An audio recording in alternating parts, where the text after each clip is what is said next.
न भाषा खोई है न भाषा मरी है, कुर्मी जिंदा है, कुर्मी की कुर्माली जिंदा है।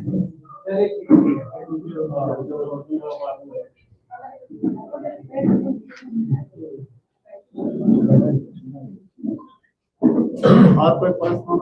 और एक बात अभी आप लोगों के 1950 के पहले आने से पहले बात हुई, उसके पहले आपने क्षत्रिय का आवेदन श्रवण समाज ने जाकर दिया था कि हम क्षत्रिय में बैठा है। ये मामला बहुत अभी सॉल्व हो चुका है आपका 2004 में बिहार सरकार में एक मामला हुआ था जिसमें भारत सरकार का बैकवर्ड कमीशन जीए ग्रियर्सन का रिपोर्ट को रखा और बिहारियों ने खुद को कुर्मियों से अलग किया कि वे लोग कुर्मी महत्व है, वे लोग इंडिजिनस है, हम लोग नहीं है। 2004 में तो जीए ग्रियर्सन जो हमें बताता है कि ये कुर्मी है, ये इंडिजिनस है, ये ट्राइब है। जरूरत पड़ गई बिहार सरकार को 2004 में, तो वहां का पिछड़ा वर्ग आयोग का 2004 का रिपोर्ट पढ़ लीजिए। वे खुद कह रहे हैं कि हम बिहार कुर्मी नहीं है, छोटा नागपुर का कुर्मी अलग है। तो 1929 में जो लोग कहता है 2004 में वही लोग साबित करता है कि हम लोग अलग है, और वो भी जीए ग्रियर्सन के आधार पर। और वो कोई छोटा मोटा बात नहीं है, वहां का पिछड़ा वर्ग आयोग ही इस फैसला को करता है जहाँ 6 जज बैठे होते हैं। ये जो दस्तावेज में आपको पहले से है, सारे दस्तावेज बताते हैं कि आपका भी डीएनए रिपोर्ट भी आपके आपका मामला कोर्ट में चल रहा है। आप क्षत्रिय वाला सुन लीजिए, क्षत्रिय वाला बार-बार ये बोलता है, क्षत्रिय वाला नहीं, वो खाली हम ही लोग के ऊपर क्यों कहा जाता है, दुनिया के ऊपर क्यों कहा जाता है क्षत्रिय वाला? क्षत्रिय आंदोलन जो है भूमिज लोग भी किया था। भूमिज लोग आपका निंदी में जो है यहाँ पर किया था। 52 गांव का लोग भूमिज लोग एक जगह क्षत्रिय आंदोलन किए थे, सभी कोयता लिए थे और उनका से जो है 2 ब्राह्मण को बुला के लिए थे, पांडे तिवारी को बुला के। तो जोड़ी में जो है आपका संथाल लोग लिए थे, वो लोग संथाल लोग भी कोयता लिए थे, वो लोग भी ये किए थे कि हम लोग राय लिखेंगे आज से किसी शादी ब्याह में नाच गान नहीं करेंगे, संथाल नाच गान नहीं करेंगे, दारू नहीं पिएंगे। भूमि लोग ने किया था कि हम लोग बैल से हाल भी नहीं जोतेंगे, मुर्गा नहीं खाएंगे, सब किया है ये लोग। भूमि क्षत्रिय मानभूमि समिति बनाया था ये लोग का बात कोई करता नहीं। और हम लोग का बात 1931 में जो उसमें लिखा हुआ है कि ये जो भी दावा किया था क्षत्रिय का था, ये बिहार और यूपी का कुर्मी का था। ये सेंसस रिपोर्ट में सेंसस ऑफिसर ने लिखा है। और उसका पहले ही ये लोग 1928 में क्षत्रिय बने थे संथाल लोग, 1935 में भूमि बने थे। ब्राह्मण लोग अब बोल रहे हैं कि क्षत्रिय बनने का प्रयास किए थे और चेमेंग जोड़ी संथाल लोग लिए थे चेमेंग जोड़ी में। अच्छा, आदिवासी कुर्मी समाज जो है वो एसटी सूची में जो है शामिल होना चाह रहा है। अभी राज्यपाल संतोष कुमार गंगवार को जो है मुस्लिम अंसारी जोलहा समाज जो है मिल करके आए हैं और वो मांग कर रहे हैं कि हम लोग को भी एसटी सूची में शामिल कर दिया जाए। तो हमने जो है आदिवासी नेता से भी बात की। प्रेम साही मुंडा जो है बोले कि कुर्मी लोग भी आ गया, अब मुस्लिम आ रहा है, सब आएगा, ब्राह्मण लोग को भी ले आओ। क्या कहेंगे? देखिए, दावा करना और प्रूफ देना दोनों 2 चीज है। वो लोग अगर दावा करते हैं तो प्रूफ देंगे, उनका क्या एविडेंस है वो देंगे। हम लोग का जो एविडेंस है हम लोग देंगे। हम लोग तो वही चीज मांग दिखा रहे हैं, हम लोग एविडेंस के आधार पर हम लोग मांग कर रहे हैं, हवा में नहीं। आज तो सब बोलते हैं कि आदिवासी लोग विरोध कर रहा है, आदिवासी लोग विरोध कर रहा है। अरे आदिवासी है कौन? आदिवासी भारत सरकार किसी को आदिवासी नहीं मानती है। संविधान में कहीं भी आदिवासी शब्द नहीं है, किसी भी सेंसस में आदिवासी शब्द लिखा हुआ नहीं है। जबकि वही लोग केस किया था दिल्ली हाईकोर्ट में जो है एक केस किया था, प्रेम पार्टी बोल के प्रेम है केस किए थे। आदिवासी के ऊपर गाली दे रहे थे, जो कोई फिल्म बना था उसमें हाईकोर्ट ने कहा कि एसटी का मतलब आदिवासी नहीं है, ट्राइब का मतलब भी आदिवासी नहीं है, आदिवासी अलग चीज है। आदिवासी का मतलब होता है यहाँ का इंडिजिनस जो सबसे पुराना है। अब जो लोग विरोध कर रहे हैं ये लोग का आप लोग सेंसस रिपोर्ट भी कभी देखिए, कभी आप लोग उस तरह का हम लोग के साथ हम बोल रहे पुराने हैं तो वो लोग भी तो बोल रहे हैं कि हम लोग भी पुराने समय में जो है एविडेंस आप लोग लेते नहीं है, एविडेंस वो लोग से लेते नहीं है। हम लोग जब भी प्रेस मीडिया में उस संबंध में आते हैं तो एविडेंस के साथ आते हैं। इसी में हम ऐड करते हैं, इसी में ऐड करते हैं कि जो लोग कहते हैं कि कौन आदिवासी होगा कौन आदिवासी नहीं होगा, वो लोग क्या है, वो संवैधानिक संस्था में बैठे हैं, वो लोग मतलब इसकी वैधता बताने वाले हैं, वो लोग जज क्यों बन रहे हैं, उसके लिए तो संवैधानिक प्रक्रिया है ना, संविधान में हर चीज की प्रक्रिया है, तो क्यों नहीं छोड़ देते, वो प्रक्रिया उस पर काम करेगा। वो लोग जज बन के बैठ रहे हैं जैसे कि वही लोग को काम करना है, वही लोग रहते हैं, तो वो लोग सर्टिफिकेट देंगे। कौन अर्हता को पूरा करता नहीं करता, इसके लिए है ना संवैधानिक प्रक्रिया। वहां हम लोग जा रहे हैं तो उससे मांग कर रहे हैं, अगर वहां हम होंगे तो पास होंगे, अगर हमारे एविडेंस नहीं आएंगे तो फिर हम पास नहीं होंगे। लेकिन ये लोग के बीच में आकर ये लोग को जजगिरी करने की क्या जरूरत है। ये लोग आदिवासियों का ये कहना है कि आप लोग फॉरवर्ड हैं, आदिवासी नहीं मैडम, आदिवासी लोग से बड़ा आदिवासी हम एज लोग। कंपेयर टू आदिवासी पूरे समाज यहाँ जितने भी रहते हैं इस प्रकार में सभी आदिवासियों से बड़ा और पुराना आदिवासी है। इसका सारा पेपर्स कोर्ट में चल रहा है। तो आप संवैधानिक तौर से क्यों ले जा रहे हैं? आप क्यों कैसे कहा संवैधानिक कर रहे हैं? हाँ संवैधानिक प्लेटफॉर्म में पिछले 75 साल हो जाइए ये संवैधानिक बिल्कुल कोर्ट में भी चल रहा है। रेल रोक के क्या ये लोग क्या देखिए संवैधानिक तो नहीं सुनिए, है। किसी को भी आज तक किसी को भी कोर्ट के माध्यम से करना चाहिए। कैसे संवैधानिक रेल रोक देना संवैधानिक है। कौन पार्टी आज तक यही असहयोग आंदोलन में देखिए संवैधानिक कैसे है मैं बताता हूँ। हम लोगों ने 6 महीना पहले सरकार को लिख के दिया है कि मेरा मामला सुन लो। उठ जाइए। ये कोर्ट का मामला नहीं है सर, यही तो प्रॉब्लम है। आप लोग इस बात को समझते नहीं है। विकास जब मैं शुरू में बोला कि ये एंथ्रोपोलॉजिकल मामला है तो आप एंथ्रोपोलॉजी के हिसाब से ना हम ट्राइब होंगे, न सोशियोलॉजी के हिसाब से होंगे, या किसी का गलथेथरी में होंगे। अरे भाई सीधी बात है कि 1885 में शुरू हुआ फर्स्ट एंथ्रोपोलॉजिकल सर्वे जो 1891 में खत्म हुआ, और करने वाला आदमी था एच.एच. रिजले, जिसने छाटा छोटा नागपुर के पठार में 13 जनजातियों को। आप इतिहास में जाइए कि सरकार फालतू में कोई सर्वे नहीं कराती है, जब उसका गला फंसता है ना तब करती है। तो सरकार जो 1865 में इंडियन सक्सेशन एक्ट लाई, मुद्दे पर जाइए, मुद्दे के बाहर सवाल मत लाइए। 1865 में, मैम सुन लीजिए, पहले समझ लीजिए चीज को, पब्लिक के पास सही बात को जाने दीजिए। 1865 में इंडियन सक्सेशन एक्ट आता है, डेट देखते जाइए। उस समय ये इंडियन सक्सेशन एक्ट बनता है ओनली फॉर हिंदू, सिख, बौद्ध एंड जैन। ये 2 ब्राह्मणिकल बुक से बनता है। एक का नाम है मिताक्षरा और एक का नाम है दायभाग। यानी वहां पर 2 ही रास्ता है आपके फैसले का, या तो दायभाग स्कूल में आपका फैसला होगा या तो मिताक्षरा स्कूल में फैसला होगा। लेकिन इस भारत में इन धर्मों से बाहर भी लोग थे जिनका अपना कस्टम था, अपनी परंपराएं थी। उन लोगों ने जब कंप्लेन किया कि आपका कानून हमारे कस्टम से मेल नहीं खाता है, तब सरकार की मजबूरी हो गई कि भाई हमें पता करना होगा, आइडेंटिफाई करना होगा। इसीलिए आइडेंटिफाई करने के लिए 1885 में एच.एच. रिजलो को, जो एंथ्रोपोलॉजिस्ट होते हैं, वो 6 साल यहाँ पर सर्वे करते हैं। 1885 ज्यादा दिन का बात नहीं है, अभी से 150 साल का बात है। बात को जरा समझने का प्रयास कीजिए, पब्लिक के पास सही बात जाने दीजिए। उसको जरूरत क्यों पड़ा? क्योंकि इंडियन सक्सेशन एक्ट सब पर लागू नहीं, खप नहीं रहा था। तो किस पर खप नहीं रहा है, किसके साथ मेल नहीं खा रहा है? तब ये 13 ट्राइब आइडेंटिफाई होते हैं, और यही 13 ट्राइब, यानी कानून लागू होने का 48 साल लगता है सरकार को। तब 1913 की चिट्ठी निकलती है, वहां पर 13 ट्राइब होते हैं, संताल, मुंडा, उरांव, पढ़ लीजिएगा। और वहां पे कुर्मी भी 11 नंबर में है। सीधी बात है। ये कौन सा कुर्मी है? ये छोटा नागपुर के पठार का कुर्मी है, वो बिहार का KURMI नहीं है।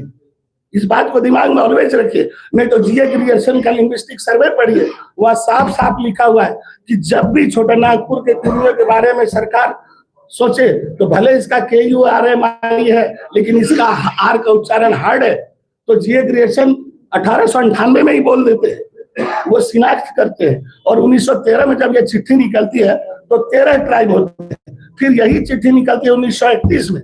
उस समय ST का बात नहीं था, उस समय आदिवासी का बात था। उन ट्राइबों के शिनाख्त पहचान की बात थी कि कौन कौन से ट्राइब अपने कस्टमरी लॉ पर चलते हैं। और ट्राइब का जो मेन बात था वो था रेशियल, क्योंकि जो भी ट्राइब होता है वो सिंगल रेस का होता है, सिंगल नस्ल का होता है, उसकी अपनी भाषा होती है, उसकी अपनी संस्कृति होती है, उसका रहने का अपना भूभाग होता है, उसका ज्योग्राफिकल एरिया होता है।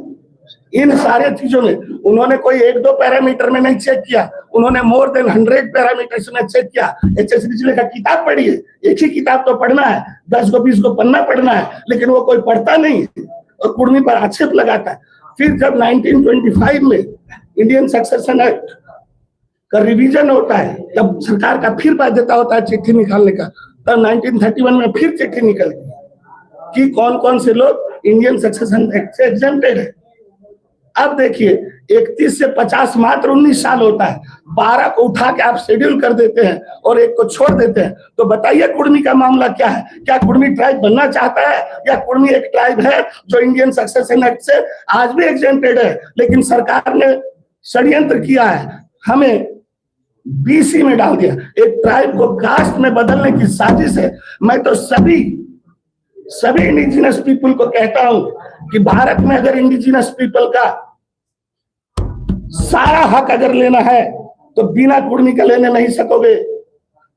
सभी ट्राइब्स बैठे और कुर्मी के मामला को समझे कि कुर्मी का मामला क्या है। भील यहाँ है मात्र 1 करोड़ 20 लाख, लेकिन कुर्मी 2.5 करोड़ से ज्यादा है। कुर्मी जिस दिन घुसेगा झारखंड का भी भला है और भारत सरकार का भी भला है। आदिवासियों का जो जितना हक है, जितना अधिकार है, जो अभी के लोग नहीं ले पा रहे हैं, कुर्मी जिस दिन आ जाएगा उस दिन आप समझिए झारखंड कितना सशक्त होगा। यहाँ मोर देन 50% ट्राइब होगा, यानी कोर में ट्राइब होगा। आधार भी इसका बनने का वही था। लाली कमीशन में इन्होंने हमें जोड़ा, सीधा फर्स्ट लाइन में लिखा है, पहला ही लाइन में लिखा है, पहला ही लाइन में लिखा है 24% ST वर्तमान के और 24% होम मिनिस्ट्री लिख रही है। लाली कमीशन में होम मिनिस्ट्री लिख रही है कि 24% जनजाति वर्तमान के और 24% से अधिक गैर सरकारी आदिवासी। तो इस गैर सरकारी आदिवासी जिसको शिनाख्त लाली कमीशन ने किया था उसको यहाँ जोड़ा।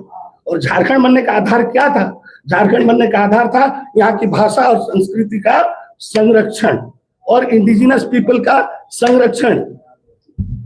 एक तो राज्य सरकार ना 5th शेड्यूल लगा पाती है ठीक से, ना 6th शेड्यूल लगा पाती है। ये लोग 75 साल से क्या कर रहे हैं? बाकी ट्राइब्स अभी तक सरकार से 5th शेड्यूल नहीं लगवा सके। अरे झुनझुना पकड़ाया है पैसा का, हम लोग होते तो बोलते पैसा क्यों लगाएगा, सीधे लगाओ। 6th शेड्यूल लगाओ चाहे 5th शेड्यूल लगाओ। आगे की रणनीति देखिए, देश संविधान है, हमें अपनी आवाज पहुंचानी है, जिसमें हम लोगों ने सबसे बड़ा पहली बार इतिहास में शॉर्ट ट्रेन। देखिए अगर हमारी आबादी नहीं होती तो हम शॉर्ट ट्रेन का ऐलान नहीं कर पाए। और आपने अपने आंखों से देखा कि झारखंड में 40 जगह जो रुका लोग पहुंचे या नहीं पहुंचे। ये असंवैधानिक तब होता जब हम सरकार को पहले से बोल के नहीं रखते। गलती तो सरकार की है, वो मेमोरेंडम लेता है, एप्लीकेशन लेता है, लेकिन बुलाता नहीं है। तो उनके मन में क्या छल है, क्या कपट है, हम लोग यही जानना चाहते हैं। और ये सिर्फ कुर्मियों के साथ क्यों? सारे पैरामीटर जो आप बता रहे हैं, जी हाँ, समाज जो आदिवासी करता है, फिर इतनी बड़ी संख्या में लोग विरोध क्यों कर रहे हैं? नहीं, देखिए जो आज विरोध कर रहे हैं, एक चीज आप लोग गौर कीजिएगा, कोई माने एक जनजाति अगर उनमें दम है, जो लोग विरोध कर रहे हैं, तो बोले कि मैं फलाना कम्युनिटी का, मैं नाम नहीं लेना चाहता हूं क्योंकि यहाँ पे 33 हैं, तो बोले मैं फलाना कम्युनिटी से बोल रहा हूँ। ये अलग अलग कम्युनिटी, यहाँ 33 कम्युनिटी है जी। आप कैसे सभी तो आदिवासी हैं, मैं भी तो आदिवासी हूँ। अगर आप इस शब्द का प्रयोग करते हैं, देखिए ये गलथेतरी तो नहीं है, इन लोग गलथेतरी कर रहा है, तो किसी के मुंह से, हमारे मुंह से बोलने दे देगा? मैं तो बताया आपको, कानूनी है। आज भी हम इंडियन सक्सेसर से एग्जेम्प्टेड है, सैकड़ों जजमेंट में दिखाऊंगा, कौन जजमेंट है इस तरह का जजमेंट? बहुत सारा जजमेंट है। 1925 में यहीं पर बूटी का है, यहीं पर बूटी का है, हरखनाथ औदार का, जो पहला केस यहाँ जीते थे। क्या केस? केस था कि उनका गांव, उनका कुछ बकाया रह गया था लगान, तो लगान बकाया रह गया था, तो वो नीलामी में जा रहा था, तो उन्होंने एक साहु जी से पैसा लिया और उन्हें कहा कि मैं अगर 1 साल में ना पैसा लौटा हूं तो जमीन आपको रजिस्ट्री कर दूंगा। पैसा मिल गया, वो लगान दे दिए। वो 3 गांव 3 मौजा के में जमींदार थे, तो वो एक मौजा बोले ठीक है भाई मैं बेच दूंगा। साल भर में वो पैसा नहीं दे पाते, ये डीड बना देते हैं, साहु जी को डीड मिल जाता। लेकिन जब उनके, हम लोग बखरी बोलते हैं, बखरी वाले, माने एक खतियान में जितने लोग का बंटवारा होता है, तो उसके बखरी वाले यानी उसके गोष्ठी वाले, बाकी लोग को जब पता चला कि ये तो जमीन बेच दिया, मैंने पूरा बूटी बस्ती बिक गया था सर, उसको इन्होंने लड़ा। आदिवासी अपने आदिवासी प्रकृति पूजा गलथेतरी में नहीं जाइए। इसको पूरा सुनिए, आप लोग जितना खड़ा कर रहे हैं ना आलतू फालतू बात पर, मैं पहले ही बोला ये मामला एंथ्रोपोलॉजिकल है, आप उसको धर्म के तरफ क्यों ले जा रहे हैं? आदिवासी नेता ये रेशियल है, वो बोल रहा है तो बिना पढ़े बोल, फिर आदिवासी नेता बोलते हैं। क्या वो 33 का ग्रुप है? गजब आप लोग करते हैं। नहीं नहीं, खाली मामला है राम टहल चौधरी का। सुनिए, अरे सुनिए चौधरी जी की बात, आज चौधरी जी का ही बात सुनिए, चौधरी जी का ही बात सुनिए। वो किस युग में पैदा हुए इसको देखिए, उनका पालन पोषण कैसे हुआ, किस सभ्यता संस्कृति में हुआ। आप उनके मुंह से देखिए, वो खुद दोहरा बात बोलते हैं कि जब हम लोग मुर्गा पूजा करते हैं गांव का थान में, तो मुर्गा जाता है महतो के घर से, गौर कीजिएगा, महतो के घर से मुर्गा जाता है और पाहन उसको पूजा करता है। यानी हम करम भी मनाएंगे, हम सोहराय भी मनाएंगे, हम दशहरा भी मनाएंगे और दशहरा भी मनाएंगे। तो वो तो खुद नहीं समझ पा रहे हैं कि मैं हूं कौन, और ऐसे ही ना समझों के कारण कुर्मी अटका हुआ है। अपना भी करेंगे, अरे तो खिचड़ी है, क्या करम हिंदू पर्व है, क्या सोहराय हिंदू पर्व है, दूसू क्या हिंदू पर्व है? करम के बेसिक में जाइए, वो यहाँ के इंडिजिनस पीपल का पर्व है, सोहराय यहाँ के इंडिजिनस पीपल का पर्व है। और गहराई में जाइएगा तो पता चलेगा ये कुर्मियों का ही सृजन किया हुआ पर्व है, क्योंकि ये 12 मासे 13 पर्व है, और ये 12 मासा 13 पर्व एक सिस्टम है जो धान चक्र के साथ बढ़ता है। अभी जैसे देखिए, अभी हम लोग दशई आएगा, इसको दशई बोलते हैं। दशई क्यों बोलते हैं? इस समय आप देखिएगा कि बाइद खेत में शीश जो है, धान का शीश झुक जाता है। क्यों झुक जाता है? क्योंकि धान गदरा गया, उसका दूध जो है गदरा गया, तो गदरा गया तो वजन हुआ, तो वो झुकेगा। और ऊपर से जब गिनिएगा तो देखिएगा 10 गो चिमरी में दूध भर गया और गदरा गया है। तब हमारा पुरखा जान गया कि अभी गदरा गया है, इसको काटना होगा, इसको जगाना है, इसलिए हम लोग गुड़ी का छिटका देते हैं। और एक चीज मैं बताता हूँ, बहुत अच्छी बात है, सुन लीजिए। षष्ठी दिन को क्या बोला जाता है? क्या बोला जाता है? बेल बोरन। ये संस्कृत शब्द नहीं है। और दुर्गा जी के षष्ठी के दिन को पूरे बंगाल में, क्योंकि ये तो बंगाल का पर्व है, उस दिन को बोला जाता है बेल बोरन। बेल बोरन किस भाषा का शब्द है? तो फिर अगर दशहरा था तो ये दशई कहां से आए? इंडिजिनस पीपल देख रहा है मेरा धान का स्थिति क्या है,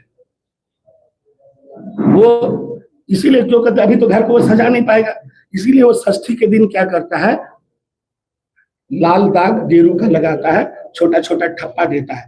और अगर यह हमारी पूजा है या हम अगर करते हैं, चलिए आज के दिन कुर्मी के गांव, आज चलिए, मेरा चैलेंज है, और एक भी घर में अगर सफाई हो रही होगी और एक भी घर में अगर कलश स्थापना हो रहा होगा, तो आप बोलिएगा कि कुर्मी इस पर्व को मनाता है। चलिए ना, हम रामलाल चौधरी के ही घर में जाते हैं और जाके देखेंगे वो कलश स्थापना किए हैं या नहीं, और अगर किए हैं तो वो अपने जात के साथ, अपने रेस के साथ दगा कर रहे हैं, कपट कर रहे हैं, छल कर रहे हैं। आदिवासी कुर्मी भाई भाई है, लेकिन जब सूचीबद्ध होने की बात आती है, ये परिभाषा पूरी तरह से बदल जाती है। सच्चाई मैम आप लोग के सामने है। झारखंड आंदोलन में आप बोलिए कोयलांचल में कौन लड़ा? क्या कोयलांचल में इधर विनोद बाबू नहीं थे, उधर निर्मल बाबू नहीं थे? वहां पर कौन सा ट्राइब था पूरे कोयलांचल में? अरे आप ऐसे ही देखो ना, फिराया लाल से पूरब आप चलते चलो 500 किलोमीटर कसाई नदी तक, ओनली कुर्मी विलेजेस है। 2 करोड़ कुर्मी कोई तंबू में नहीं बैठा हुआ है ऋतु जी के तरह।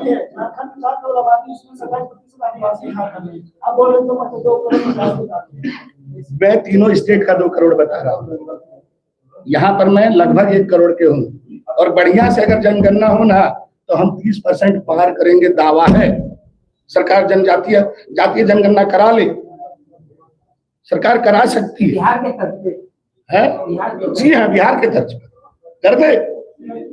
जिसकी गलथेतरी है सामने आ जाएगी। अरे आंख से दिखता हुआ सच को आप लोग झुटला रहे हैं। आप चलिए हमारे साथ यहाँ से पूरब की ओर। बिहार में भी जनगणना हुआ और वहाँ पे नौकरी के लिए नहीं है। एक चीज ध्यान में रख लीजिएगा, जैसे ही कुर्मी ट्राइब होगा तो शेड्यूल एरिया बढ़ेगा कि नहीं बढ़ेगा? बोलिए। कुर्मी जब होगा, कुर्मी का जब सीएनटी एक्ट के अंदर है, तो शेड्यूल एरिया जैसे ही होगा तो इसकी जमीनी भी तो शेड्यूल एरिया के अंदर हो जाएंगी। आदिवासी नेताओं का कहना है कि आप लोगों का पूरा जो ध्यान है वो उन लोगों के जमीनों पर है। अच्छा, क्या सीएनटी एक्ट का जमीन नहीं, अभी संथाल का जमीन मुंडा खरीद रहा है, यानी सीएनटी एक्ट की सच्चाई नहीं मालूम है आपको? सीएनटी एक्ट में सीधा है कि मुंडा का जमीन मुंडा ही खरीद बिक्री करेगा। आप रांची में रहते हो, नहीं जानते हो सच्चाई को। केवल कैसे लोग कंफ्यूज रहे, कैसे बवाल खड़ा हो, वैसे सवाल आप लोग करते हैं, जब सच्चाई आप लोग जानते हैं कि सीएनटी एक्ट में है कि कुर्मी का जमीन कुर्मी ही ले सकता है, संथाल का जमीन संथाल ही ले सकता है, तो कुर्मी कहाँ से है? जिसकी जनसंख्या रहेगी, जिसके विधायक जीत के जाएंगे, मुख्यमंत्री मधु कोड़ा जी भी बने, रघुवर दास भी बने, उनका यहाँ छत्तीसगढ़ का केयर होता है, तो मुख्यमंत्री बनना एक पॉलिटिकल मामला है, वो रेशियल मामला नहीं है। हम लोग रेशियल मामले में आए हैं। Thank you. जो सच्ची बातें जाननी चाहिए।